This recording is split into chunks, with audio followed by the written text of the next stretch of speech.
Okay, in this problem, we're told that we have a 2-gram sample of potassium cyanide.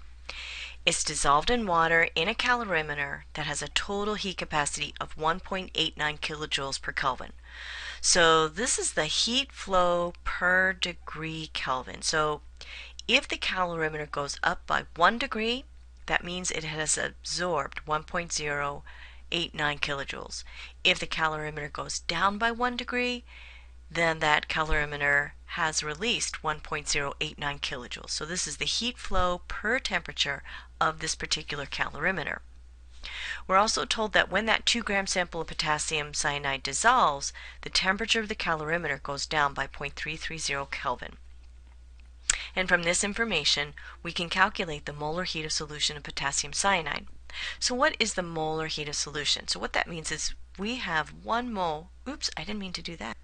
Okay, sorry. If I have 1 mole of potassium cyanide and it's dissolved in water, what is the heat flow of that? We know that when potassium cyanide as an ionic compound dissolves, it's going to dissociate and there's going to be an energy flow.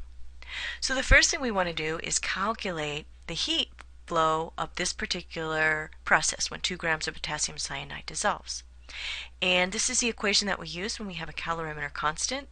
The heat of the reaction is equal to the opposite of the heat flow of the calorimeter. So if the calorimeter absorbs heat, then the reaction gave off heat. And if the calorimeter loses heat, then it went to the reaction. So that's what that negative is for.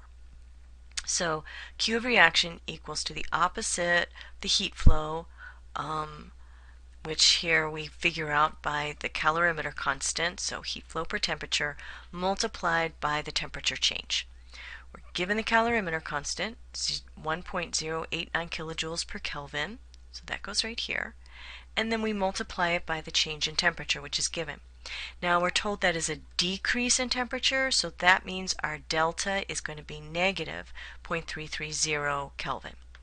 And when we multiply it by this negative, our final answer is going to be positive, and our units will be in kilojoules. And that makes sense, because if the temperature of the calorimeter went down, that means the calorimeter lost energy didn't lose it. Yeah, it lost it. It lost it, and where did it go to? It was accepted by this potassium cyanide, so it could dissociate and dissolve. So it's an endothermic process, and our delta H is going to be positive.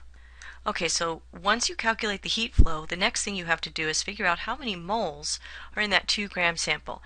And we know how to do that. We just divide our mass by molar mass of potassium cyanide.